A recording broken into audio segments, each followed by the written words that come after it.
Ladies and gentlemen, it's transfer deadline day. Jorginho is joining Arsenal. Lokonga is going to Crystal Palace. Caicedo is staying at Brighton. And we got to talk about this. Hit that like button, hit that subscribe button. Let's get this show going. You guys are watching EG. You guys are watching Egal Talks Football. You can check me out on TikTok at Egal Talks Football. You can check me out on Twitter at EGTV Egal. We got a lot to get into today. Make sure you guys do watch till the end if you can. Let me know where you're watching from, wherever you are watching in the world right now. And make sure you do leave a comment down below letting me know what you think about the Jorginho to Arsenal transfer move. Let's get the show started, people.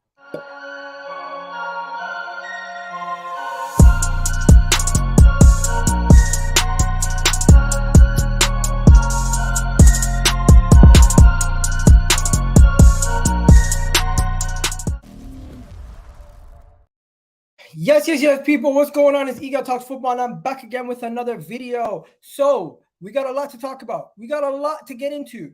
And you know what? We're going to do that right about now. So, before we go any further, make sure you do hit that like button, hit that subscribe button, and let me know what you guys think about the whole Jorginho to Arsenal thing. Let me know what you guys think. Because I'm thinking about it, and I'm still trying to understand the whole process. But it seems like Mikel Arteta really likes the guy. It seems like Mikel Arteta thinks he's a quality player. And if that's what he's going to do, what are you going to say? Mikel Arteta really likes the guy. He's made it clear. He really likes the guy. So at this moment in time, if he really likes Jorginho, it's going to be a situation where he had to get him in, and it's not a situation where he wanted him from the beginning. It's not his first choice. It's probably not even his second choice. But he's willing to have him on board. And this is a player that he's liked from when he was at Napoli. He was Man City assistant coach, and he spoke very highly about Jorginho at the time. We're gonna look at that. Also, we're gonna look at Jorginho's stats in comparison to some of the other players in the Arsenal team. See what that looks like. Also, we're gonna look at Jorginho in comparison to Moises Caicedo's stats. We're going to look at that. We're going to look at all these stats. We're going to go through the positives and negatives of Jorginho signing for Arsenal. But before we go any further, we got to start from where the story began. From Fabrizio Romano 7 hours ago when he gave us the "Here You Go" from Fabrizio Romano. What happened was we didn't know who we were going to get. We wanted a midfielder. We wanted somebody. We ended up with Jorginho. Better than nothing. Am I wrong? Better than nothing. At least we got rid of Lokonga. The board are a disgrace. What is Edu doing? Cancelo and Jorginho. Caicedo to Jorginho. I know. Brandon, if you want to jump on, you can jump on. Skills negative, drama queen. Bro, he's on your case. Paranoid saying, how you been? I've been good, man. I've been good. Literally, I'm going to eat food right after this stream. I just got home from work. Chelsea contain factor. What? Chelsea are contacting factor company. Enzo and can avoid FFP by paying through time. What? I'm so confused. Okay. Bowley, billionaire, Blue Moon. You guys keep talking about Bowley. Yesterday, we were not happy. You know what? It is what it is. People saying sack Edu. That's harsh. That's harsh. Extremely harsh. Chelsea are cheats. What are Chelsea doing? Big up. Like the video. 100% like the goddamn video. But yeah, let's get straight into it. So, Arsenal got the "Here You Go" from Fabrizio Romano for a £12 million deal from Fabrizio Romano. Personal terms done. Everything is agreed. He's going to be here until He's going to be here for a year and a half, which is around 18 months. All in all, it doesn't seem like a bad deal. Let's be honest. You look at this right here. The hurdle was the wages. He's only going to get He's only going to get a year and a half at Arsenal. Just to break it down. So Arsenal tried to get a deal for Caicedo. The position was accepted from Caicedo's side, but the player was not for sale. The club did not want to sell him, right? Arsenal actively tried to get a deal towards him, but then they ended up getting a deal with Jorginho. Mikel Arteta has voiced his decision, and he's happy with Jorginho. Arsenal dislike the proact. Arsenal fans are dislike this proactive deal, but which is be, what? But what? Signing ex Chelsea. Okay, so yeah, he's just speaking about how we dislike the deal, not really giving me too much on that side. But you know what? This is the main takeaway. The main takeaway is that the deal is going to cost us 1.5. It's going to be 1.5 years long. This is the main thing that you need to see. 1 second. Let me just get the main thing that I want to show you guys, because this is the main thing you need to see in this whole thing. Let me go Let me go check my likes. Okay. So this is the main thing you need to go see, people, because when it comes to all these things, everything, the main thing you need to see is this right here, that he's gonna be. I'm so sorry, people. There's so much bullshit. Okay, there we go. Finally, we got there in the end. Jorginho to Arsenal is gonna be 12 million pounds, right? And then it's going to be a year and a half, 18-month contract with an option to further add another year. Mikel Arteta was one of the main driving forces of this deal to get done. It seems like Mikel Arteta is one of the main reasons why we wanted this deal to get done. Yeah, bro, Brendan, I sent you the link. You can jump on, Brendan. Not a problem. I'll send you the link right now. Where are you, Brendan? Go check your Twitter, Brendan. Go check your Twitter. I'll send you the link. You can jump on right now if you like. I sent you the link right there. But yeah, so it's frustrating. It's frustrating, right? It's very frustrating. The deal was annoying, to say the least. I'm not even pissed off at Jorginho. I'm more pissed off at the opportunity. Yeah, the Xhaka Jorginho pivot is annoying, 100%. But this is what annoys me even more. We go from going for Caicedo and going for Mudryk. Trossard is an understandable plan B. Jorginho is a very underwhelming signing. The fact that he plays for Chelsea is irrelevant. It's the fact that he's a different type of profile of player. It's the fact that he's the type of player that is not known for his defensive attribute. He's not known for being able to cover space. He's not known for doing things similar to what Thomas Partey does. If we are getting Jorginho, we're now getting two different types of DMs in the same team. People saying goodbye title. I don't think it's that bad. I don't think it's that bad where we should be saying goodbye title, where we should be throwing our toys at the Prem. I don't think it's that bad. Realistically speaking, there's some positives that we can take away from it. It's not all negative. There are some negatives, right? So here are some of the positives, right? He's better than Lokonga. Can we admit that he's better than Lokonga? Positive. He's better than Lokonga. That's one. Number two, Mikel Arteta clearly stated that he wants him, and Mikel Arteta is willing to have him in the squad. He must think that he has qualities and attributes that he's going to bring to the table and help us out, right? Another one, he only cost us. He's only going to cost us 12 million. That doesn't really affect our spending in the future, and 1.5 million of that deal. 1.5 year contract means by the time he's 32 in the summer, we can ship him out and still have a year left on his contract. We can get some money in return on this deal. Now, I'm trying to talk myself into the deal being not as bad as everyone else is making it seem. Moises Caicedo is in London. We're going to get to that. Yes, Caicedo is in London. We know Caicedo is in London. I'm going to bring Brandon out in a second. But before we bring Brandon out, I'm just going to show you guys a couple more things, right? We need to understand that getting the deal done was very difficult. It was not going to be easy. It was going to be a difficult deal no matter what we did, and we tried to get it done, and we tried to work out something, right? We couldn't get the deal done. At this moment in time, we went for a plan B. The plan B is an experienced Premier League proven player. I personally would have rather had Caicedo, but if Mikel Arteta trusts him, I hate to say it, but I'm going to trust him. on this one. The Caicedo deal is off. Yes, the Caicedo deal is off. For anyone who doesn't know, Caicedo to Arsenal is off. It's not happening. I just want to show everyone what I mean when I say the Caicedo deal is off. One second. Let's just see. Let's just double check. Yo, Brendan, what's going on, man? How you doing? Yeah, not bad, mate. How are you? Talk to me as I try to find this information on the Caicedo deal. So, where do we start, Agal? Where do we start, mate? Jesus. Jorginho? Let's talk about Jorginho. Before everyone gets on at me in the comment section, just hear me out and listen to what I've got to say first, right? I've been thinking a lot about this deal.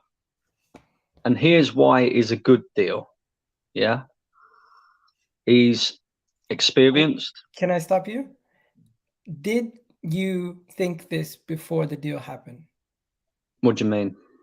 Did you think this before the deal happened, or did the actual breakdown of the deal make it more? No, this was my thoughts when it came out that Jorginho was an alternative target, right? Okay, let's hear it. Here's the reasons why this is a good deal, yeah? He's experienced. He's a winner. He's won a Champions League, a Europa League, a Club World Cup at Chelsea. He offers us control in the midfield. He likes to get on the ball and control the tempo of the game. And in terms of us going forward, and when I say going forward, I mean attacking, he's good for that sort of thing. But this is where my argument for Jorginho breaks down completely. If you ask every single Arsenal fan, including me, including Nagal, including all you guys in the comment section, at the beginning of the January transfer window, what was our priority in terms of what priority position? We would have all said to you, cover for Thomas Partey, adequate cover for Thomas Partey.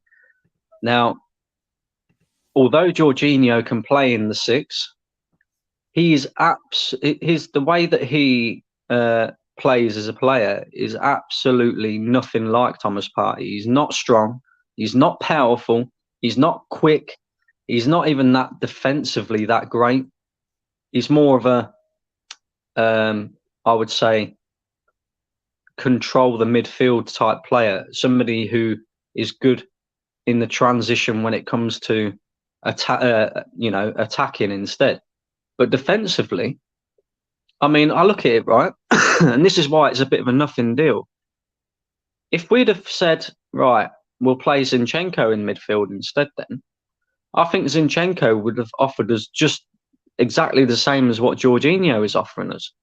And this is why it doesn't make no sense, bro, because, yeah, we had to find another alternative target in the end. But at the end of the day, Jorginho is nothing like a Caicedo type midfielder. You know, he's not a midfield destroyer who's going to protect the back four. He's none of that. You know, absolutely none of that. And this absolutely stinks because nobody can tell me that at the beginning of the January transfer window, Mikel Arteta said, "That's my man. That's who I want." And I'm not blaming Arteta, but Edu's failed again, bro. Again. He's failed again. We had 3 main targets in this window. Let me stop you there. Edu's failed, but this is a good signing. No, because, again, you didn't listen, right? When you sit there and you break it down, yeah, there are elements to it that you can say, yes, this is a good signing. But then when you really break it down, it's not a good signing, bro. It's not. Let's look at it like this, right? Let me just tell you my take on it so you understand my take. I don't want Jorginho. I know Jorginho is a stopgap signing. I know Jorginho is a player who's going to cover for Thomas Partey and play in the European games and most likely Thomas Partey is going to play in the Premier League games, and he's going to give us an adequate option off the bench for both Granit Xhaka and Thomas Partey. But that's where my thing with you, I agree. He's nothing like Thomas Partey. Defensively, we're going to be weaker with him in the base of our midfield than we would be with Thomas Partey in the base of the midfield. It's a different type of profile, but at the same time, with it being a negative from there, the other negative, which I don't really care too much about anymore, everyone keeps talking about, is the fact that he's coming from Chelsea, and Chelsea are getting rid of a 31-year-old player, giving him to us, and it seems like he's making a sideways step. That is terrible. I get that. Here's where I am happy about the deal. You said the experience. Great. Winning mentality. We're bringing another winner into the team. That is key for any team that wants to win. Is this a bad deal? Potentially, if we don't win the league, and he's one of the main reasons that cost us the league, we're going to look back at it, revisionist history, and we're going to say, this was the worst thing that we could have done. We should have signed Caicedo. But we all agree we should sign Caicedo. But the club doesn't want to sell Caicedo. We can't force them to sell. They don't want to sell the player. They've made it abundantly clear that they do not want to sell. And even if Chelsea, at this moment in time, with their 120 million for Enzo Fernandez, falls through and they try to come for Caicedo, they won't accept it. If Chelsea don't get Enzo, it's unlikely it will not succeed with a late Moises Caicedo bid. Those close to Caicedo believe Brighton, as per stance, won't sell at any offer this late in the window. Brighton only expect an under 21 loanee going out today. They're not going to sell. They've just made it clear. This is telling me since we've seen Caicedo, this is the agent pushing the move, hoping they can get Caicedo terms. Okay, so yeah, they're just trying to get. This is an agent move. This is an agent move trying to get Caicedo in London so he can work out a deal. But realistically, they're not going to sell. And then bringing it back to what you just said, Edu. Yeah, Edu's gotten us. Let's go with Edu.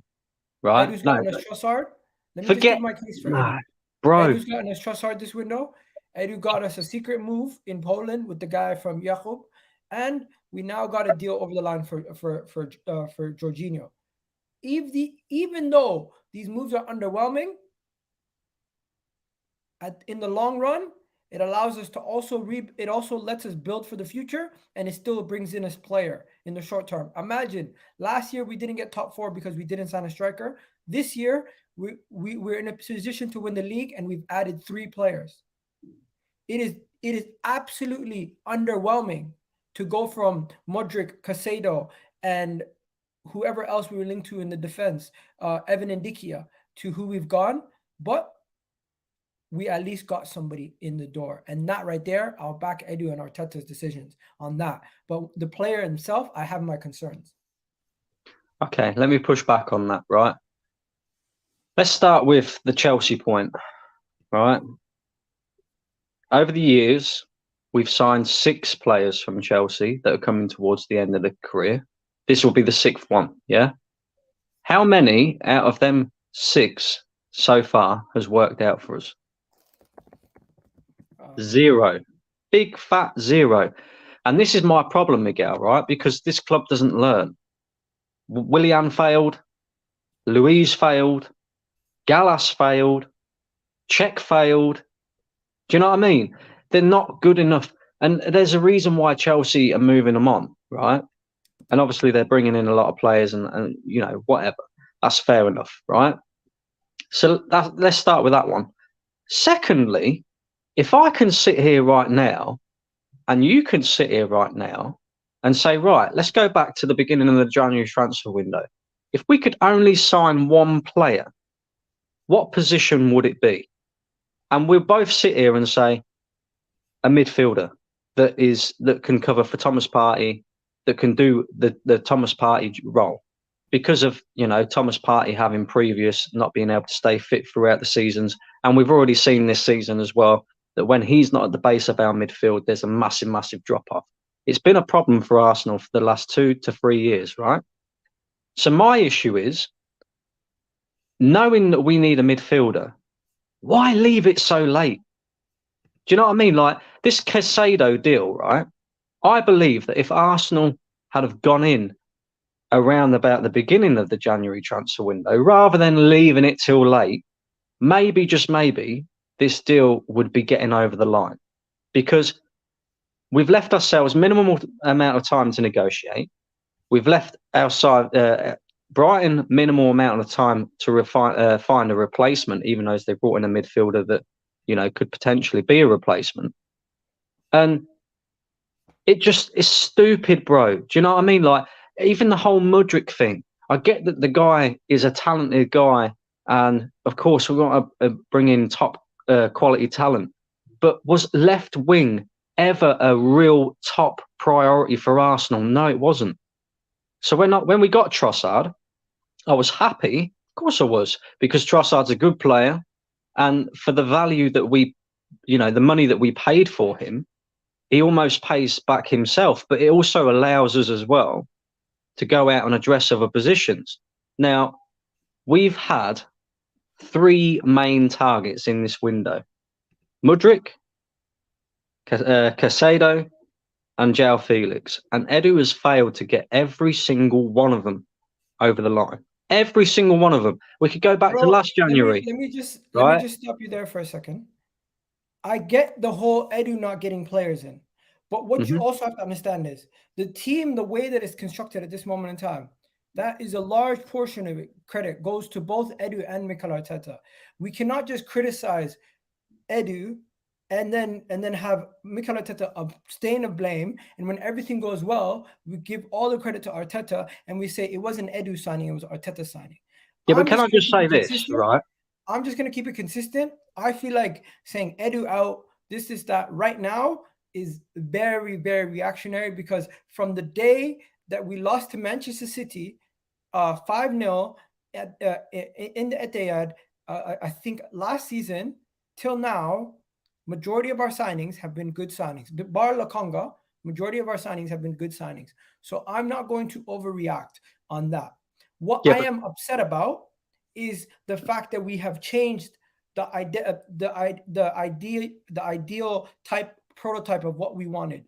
We were going for Caicedo, who's more of an industrial player who can win the ball high up the pitch, far back up the pitch, is better defensively than Jorginho. But Jorginho is more of a player who's good on the ball, but defensively, when it comes to tracking back, when it comes to covering space, does not have the qualities that Thing has. We are now going to be depending on the whole entire midfield to be a little bit more defensively solid and covering more ground themselves than what we would ask from Partey. When Partey plays, Xhaka has the freedom to do whatever he wants. When Jorginho plays, Xhaka is going to have to be a little bit closer to Jorginho, and Odegaard is going to be the one that has more freedom.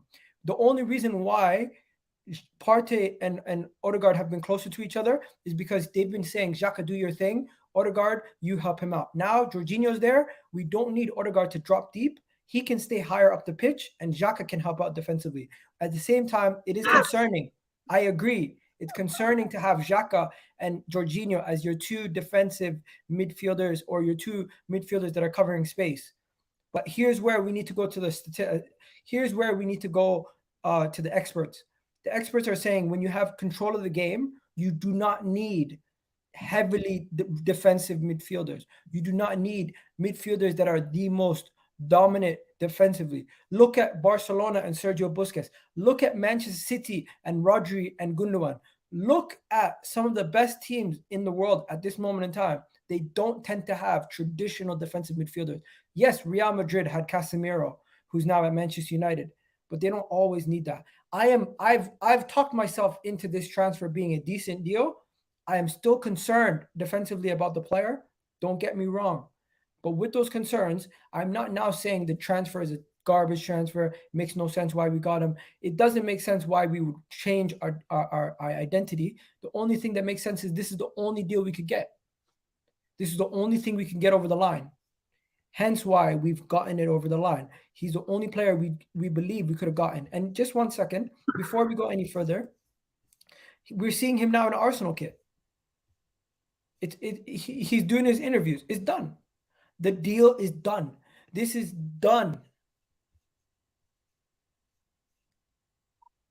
Brandon, you're shaking your head. You don't disagree with a lot of the things that I was saying, but what you disagree with is the fact that we shouldn't be giving Edu too much smoke. Why should we be giving Edu too much smoke when at the beginning, when 2 days ago, if I asked you if we're going to sign a midfielder, you probably would say, you know what, we have to, but I don't know if we will.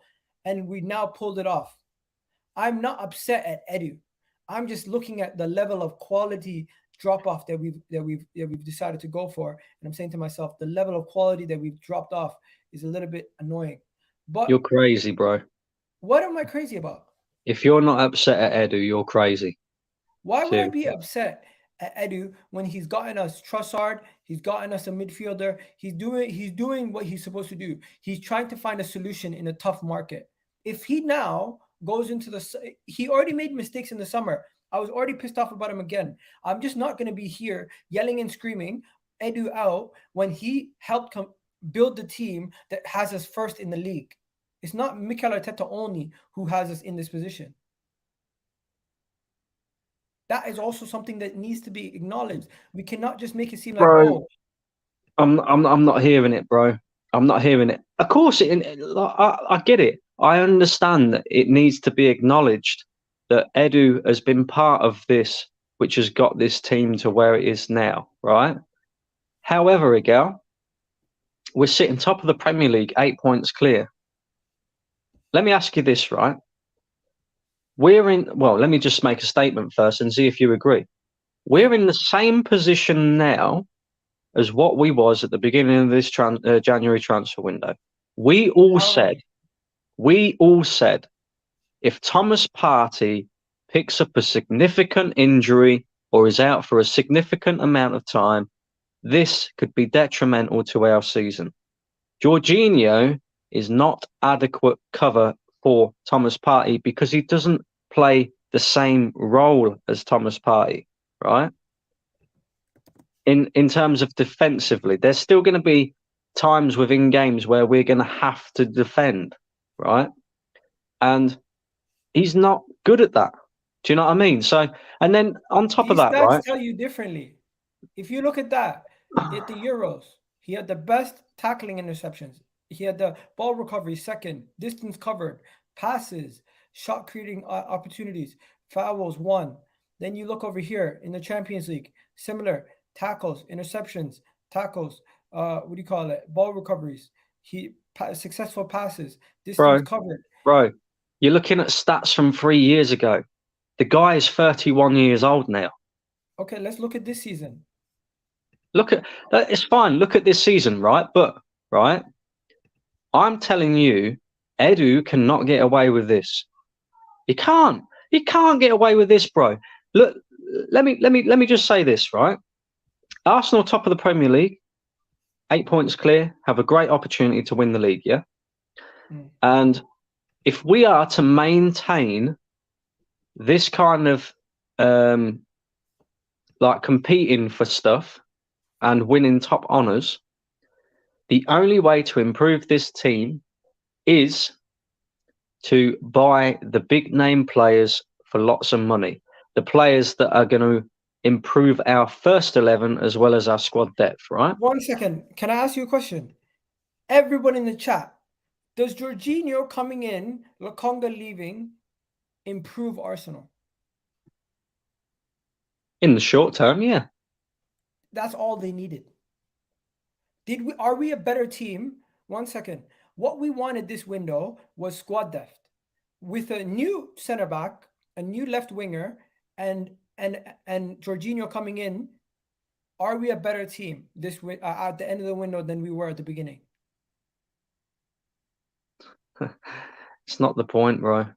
No, that's the point. No, it's not. It's Arsenal Football Club, man.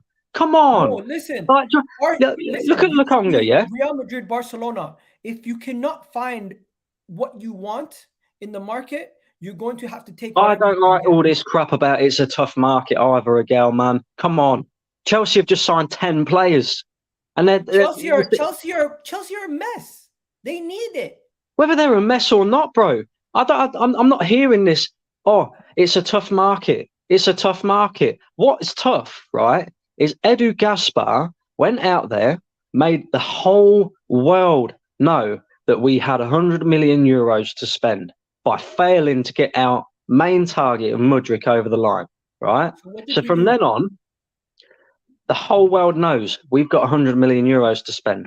We dropped 28 million on Trossard. I'm happy with that signing. I think that's more than enough, you know, to strengthen our team, and he can push Martinelli, and he has the quality. And also, yeah, he's 27. He's not in his 30s. We're buying Jorginho, right, for 10 million quid. 10 million quid plus 2 million in add-ons. Yeah. For a guy that's got 6 months left on his contract. He's 31. By this time next season, all of our midfielders, apart from Lokonga when he comes back, and I think Neny, are going to be in their 30s. Don't plan that far ahead. What they're doing is in the summer, they're going to sign another midfielder. We don't know what we're going to have in the summer. At this moment in time, Brandon, I get the frustration at Edu. Don't get me wrong, I get it. But I'm just not going to be yelling and screaming at Edu out, because I feel like he deserves some credit for us being in the position we're in right now. Okay, so let me ask you this then, right?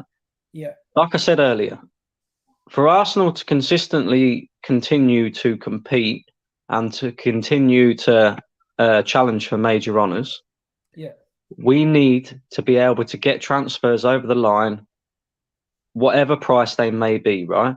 If we go back over Edu's big deals, we couldn't get Felix over the line. We couldn't get Mudryk over the line. We couldn't get Caicedo over the line. We couldn't get Vlahovic over the line.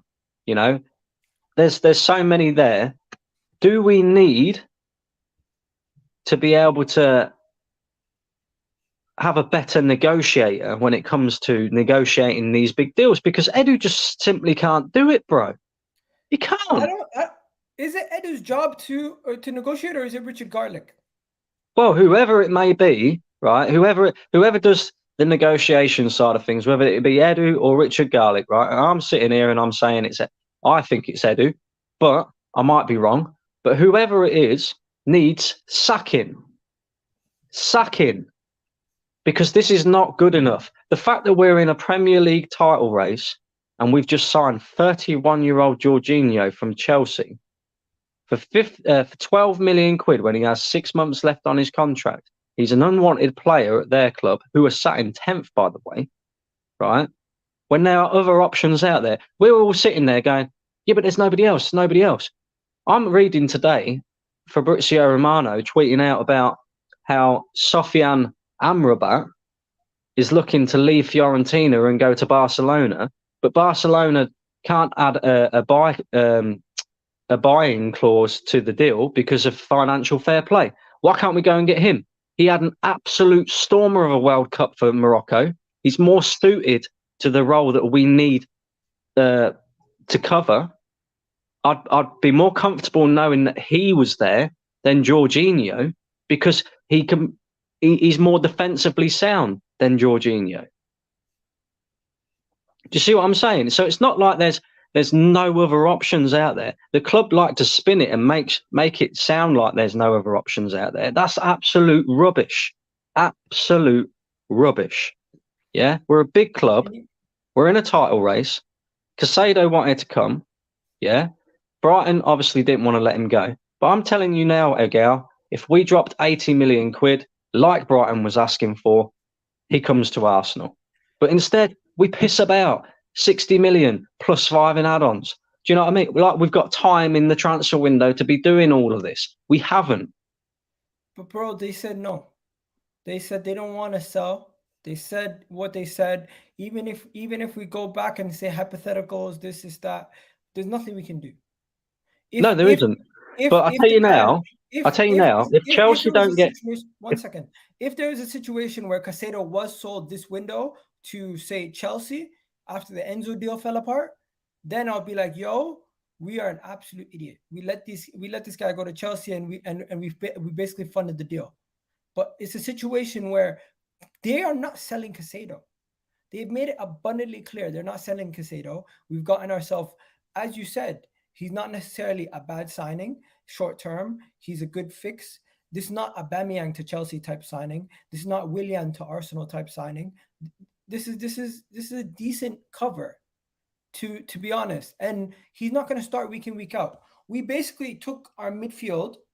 Look, we had our midfield before this was, what was it? You got Fabio Vieira, you got Odegaard, you got Partey, you got Lokonga, Neny, and Xhaka. We've taken out Neny and Lokonga. Neny's injured, right? Lokonga's going on loan to Crystal Palace, and we basically replaced Lokonga with Jorginho. Jorginho's an upgrade. We now have 5 quality midfielders. We're in a better situation with those 5 midfielders than we would be with Lokonga in there. And we already know Mohamed Elneny is injured. I personally, I'm not going to defend the signing to the hill because I agree with you. I want Caicedo. I would have preferred Caicedo. He's younger. He has a higher potential. But you could basically consider this a 5-month loan. If he stays with us until the summer, helps us win the Premier League, come the summer, we could move him on. He has 1 year left on his contract, and then we could even make money off him. Little do we know how he's going to perform come the end of this season. Jorginho could be an integral piece to the puzzle. He could force his way into the starting 11. You never know. But at this moment in time, I'm not defending the signing only. I'm also looking at the club. Mikel Arteta has made it abundantly clear that he's not going to sign players that he doesn't feel like fit the project and fit what we're willing to do. He, back in 2019, was speaking about positions and opportunities that players have, right? This is the main thing that we need to realize. We both agree Jorginho's a quality player. Mikel Arteta does too. He said this back in 2019. Our position has changed. There are teams that want to play with a single defensive midfielder, not City. Other teams that the role is as defined, and when we are losing the idea of having one that plays there. The Jorginhos and Busquets types that I love. So he clearly showing that he has a love and affection to those type of players. Busquets, Jorginho, the untraditional defensive midfielders, the ones that aren't known for their defensive attributes, but more their passing and ability on the ball. Bro, I'm with you. Caicedo, big blow. We wanted Caicedo. It's a big blow. I myself was fuming yesterday. I'm still fuming that we didn't get either Caicedo or Mudryk over the line. But I acknowledge that at this point, the guy's coming in, and I'm just gonna back it. I'm gonna back him coming in. I'm gonna be concerned if we ever have to play him and Xhaka together, but hopefully we have enough cover. Hopefully we can figure it out, because I would rather have Jorginho in the door than have Lokonga coming in. Lokonga offers us nothing. Lokonga offers us nothing. He offers us absolutely nothing. And I hope and I pray Lokonga can offer Crystal Palace something. I hope that he can learn over at Crystal Palace. I hope that Patrick Vieira and the boys can make Lokonga a better player, because that is what we need. That is what we need. As a club, we need Lokonga to become a better player. We need him to develop. But at this moment in time, we are not going to be able to do anything without another defensive midfielder. Who is that going to be? I would love for it to be Caicedo right now. If we sign Caicedo, I'll be over the moon. I was pissed off that we weren't actually going to go for it. But the thing is, we've said to ourselves, we can't get the deal done. You can blame Edu or whoever you want to blame, but the reality is it's out of our control when the club doesn't want to sell. Yes, we could have bid more money up front at the beginning, but it seems like it didn't matter how much we wanted to bid, they didn't want to sell him. Right? So it's frustrating. People calling me a flip-flop. This is my thing. I've always stayed consistent. I categorically disagree with the signing of Jorginho, but if we're not going to sign nobody, I would rather have Jorginho than nobody. Do you agree with that? Yeah, I agree with that. The people who are saying they would rather have nobody or have Lokonga, you're lying to yourself. You're lying to yourself. And the biggest thing that changed my mind was the 1.5-year contract. Anyways, go ahead, bro. My bad. I'm speaking too much. And people, don't forget to hit that like button. I just hope you're right, bro.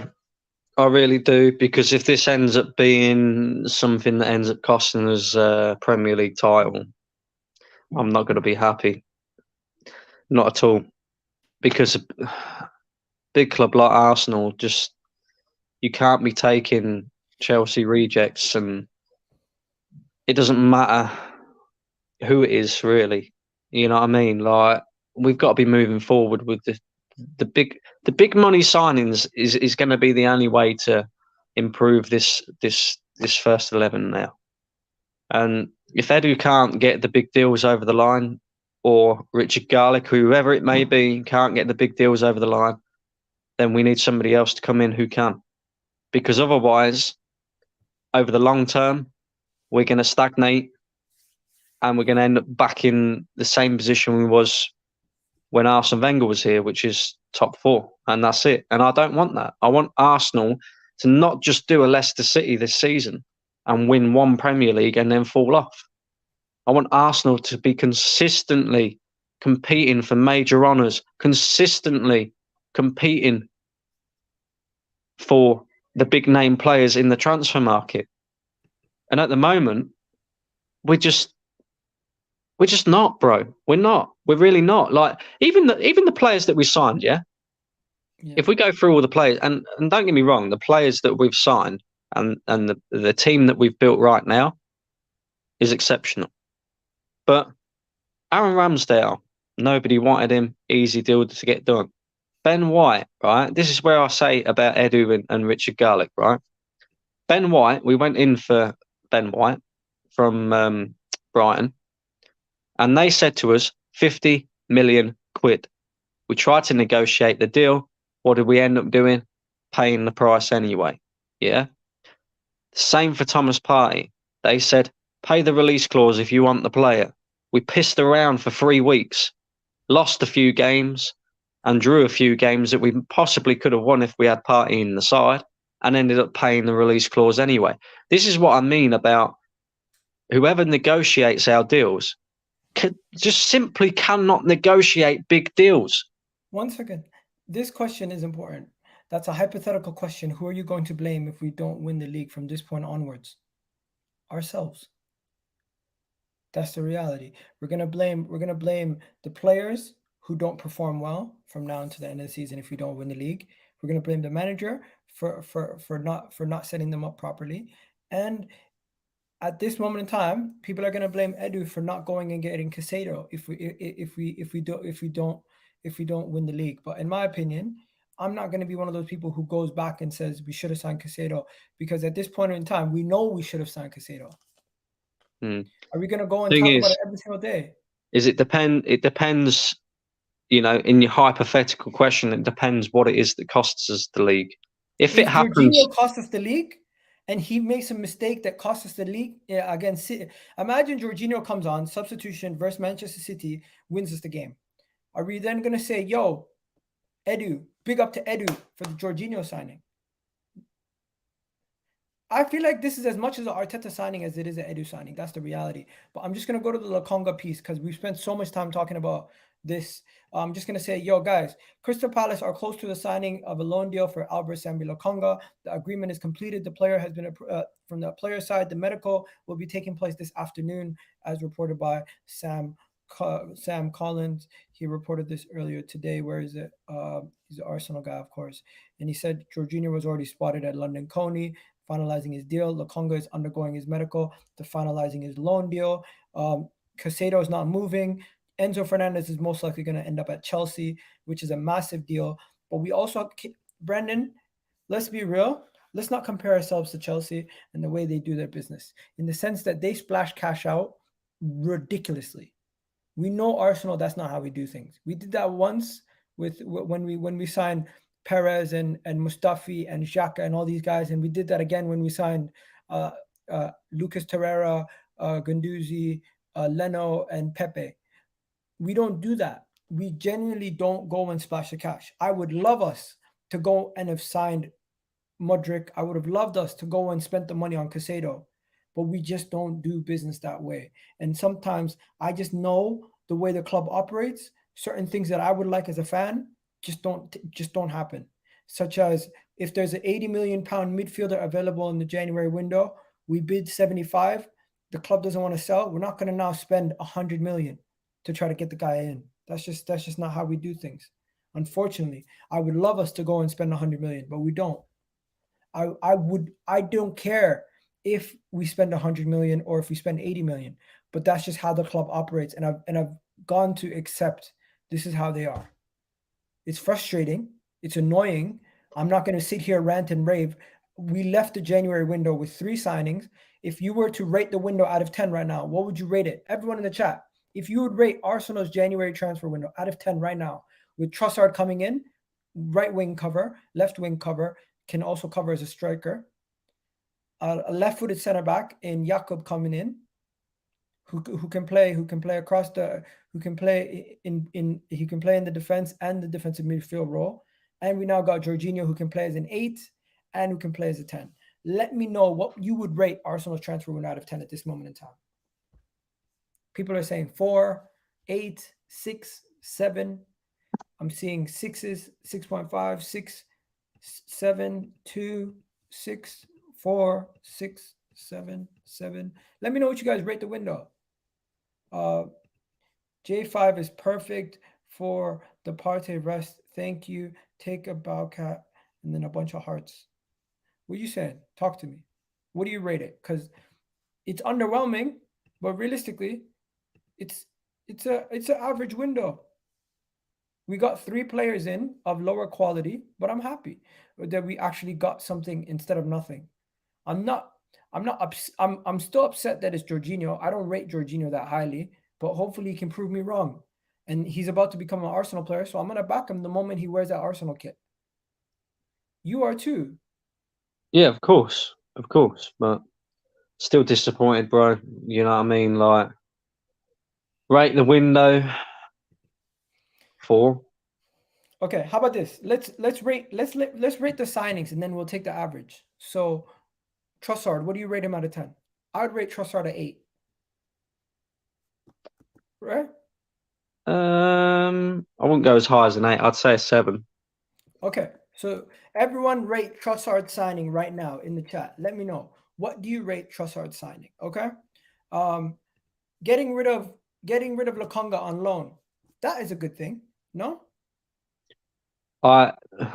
This is where it's a bit of a weird one. I'm glad he's gone out on loan. I think he needed it.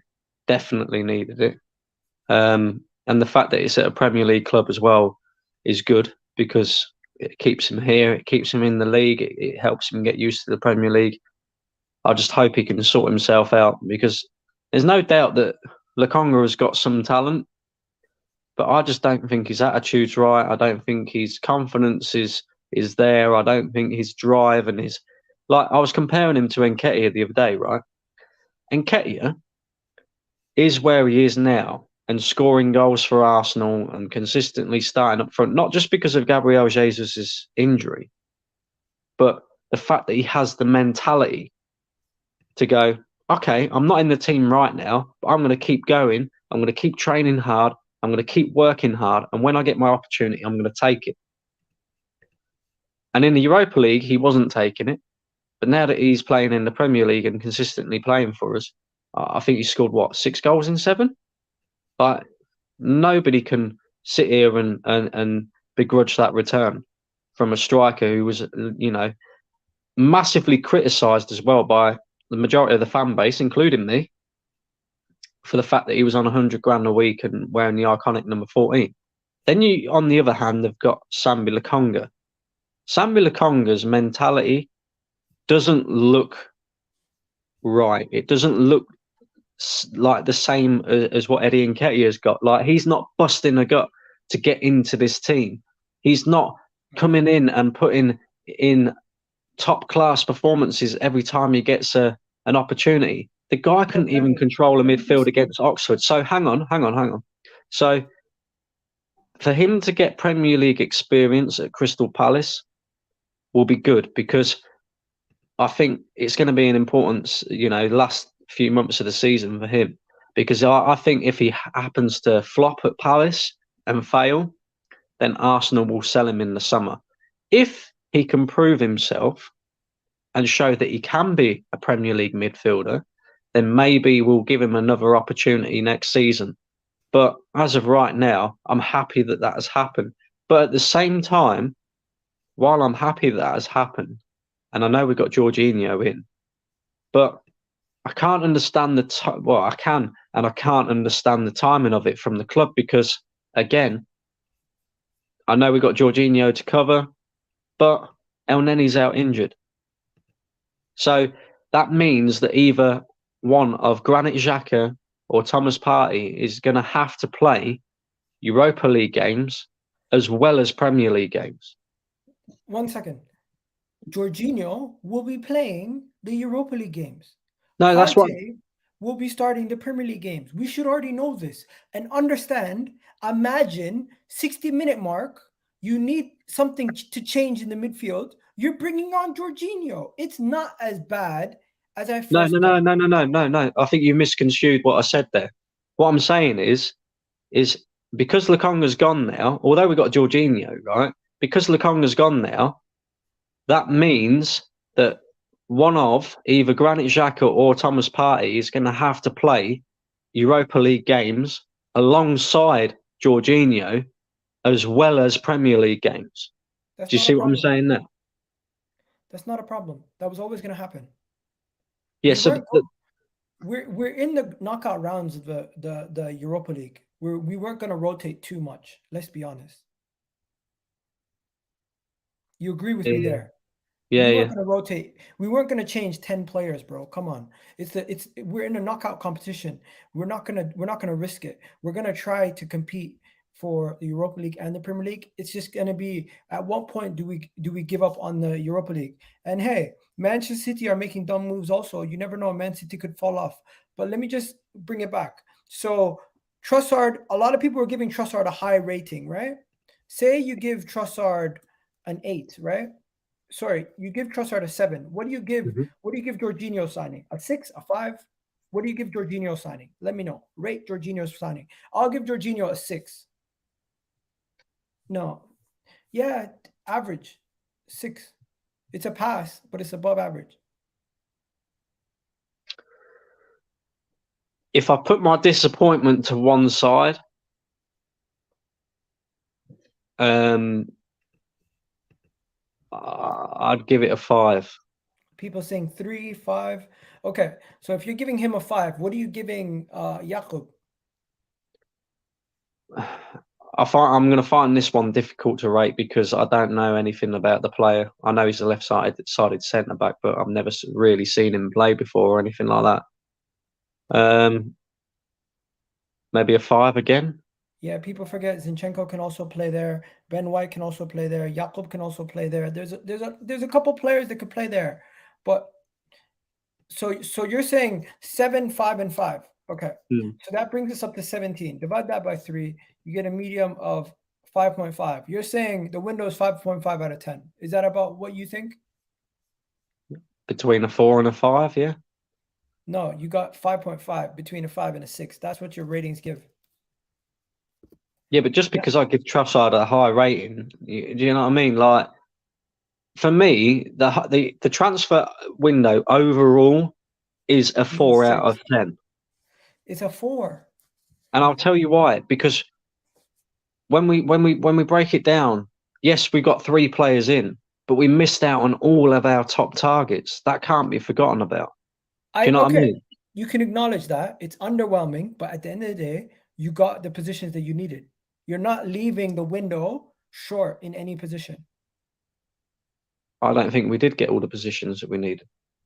What position are we missing? Cover for Thomas Partey, a player that can play. We got Jorginho. No, no. What I mean by that is a player that can protect the back 4 as well as do basically most of the stuff that Thomas Partey can do. And I know it's difficult to find a midfielder that's like Thomas Partey, but the Jorginho thing, right? I think that puts us in good stead for when we're attacking teams and we're the dominant side. But I do worry about his defensive side of his game. I With agree Thomas with you there. Thomas Everyone does. Partey in the team, we don't worry about our defensive side of the game. We've got the second best defense in the league this season. We Let me ask you a rarely question. concede goals. Jorginho in there instead of Partey? Nah, bro. We might be back. We might be back revisiting this in a couple weeks' time, and we'll look back at it and we'll say to ourselves, you know what, Jorginho might have impressed us.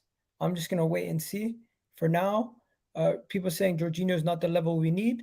Well, Jorginho, we thought Eddie Nketiah wasn't going to be covered for Jesus, and look at how he's performing. So at this moment in time, I'm not going to write him off. I'm not going to write off the signing. We're going to wait and see what happens. I'm going to be back with another video tonight at 10:30 to talk with the boys. Brendan, you're welcome to join if you want to join. Overall, I rate the Jorginho signing as a 6. I'll rate the Jorginho signing as a 5. I'll rate the Jakub signing as a 6. I'll give Trossard an 8, and my overall rating for the whole window is going to be a 6 out of 10. Okay, so I think that's quite fair. But yeah, I'll leave you guys there. Love and appreciation to everyone who's watching. J20 is going to be joining us. He's going to be wearing the number 20. He's going to be getting less than 150K a week. He's going to be on a contract for only a year and a half. And yes, he's 31 years old, but we could sell him at the age of 32 in the summer. And we're still going to get Declan Rice. So, oh, by the way, other news, Mohamed Neny signed a 1-year extension. I'm not trying to piss you off. I promise.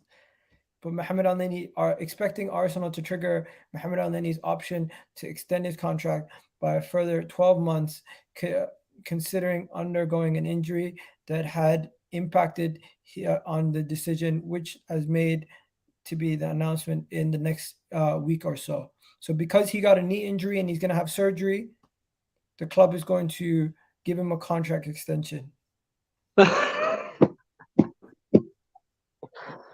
I'm not trying to piss you guys off, but the reason why they're doing it is because he's injured. This is not a football club, bro. This is not a well-run business. How can you be giving a player a 12-month contract extension because he's injured? Well, really? Look, allow the guy. They did the same thing with Santi Cazorla. The club has class, bro. Yeah, but bro, the club has class, right? But Santi Cazorla, right, was one of our mainstays in the midfield, so I could understand why they did that. Mohamed Neny, yeah, is an average player. And like I said earlier, if we're to consistently keep competing, we need to keep improving. And one of the areas we need to drastically improve on in the summer is midfield. And Mohamed Neny is a player that needs to be moved on. Not given a 12-month contract extension just because he's fucking injured. I can't understand this football club, bro. It's not official. It's not official, but at this moment in time, this is the rumor. Let me just put it on the screen again. People, calm down. It's not as bad as you think. Arsenal are expected to trigger an option to extend Mohamed Neny's contract for a further 12 months. The decision already underway. It could be announced next week. So don't panic, but it could be that Mohamed Neny could be getting a contract extension. And he will as well, because we know what our football club's like, Agal. You know, this kind of news doesn't shock me because it's something that Arsenal would do. And I know for all the good work that Edu and Arteta has done, they're starting to undo that good work. They really are. Signing Jorginho, having an extremely underwhelming January transfer window considering, and then giving a player a 12-month contract extension who's injured. Maybe, rather than giving him a new contract, what they should be focusing on is getting Bukayo Saka's contract wrapped up and done. Getting William Saliba's contract Bro, wrapped up and we're gonna done. talk about that later today at 10 o'clock. There's a lot to talk about. People, have yourselves a wonderful day. Jorginho's probably gonna get announced. You know what? You seem more pissed off now than you were at the beginning of the stream, but I'm gonna let you guys go. Have a good one, everyone. I'll catch you guys soon. Peace.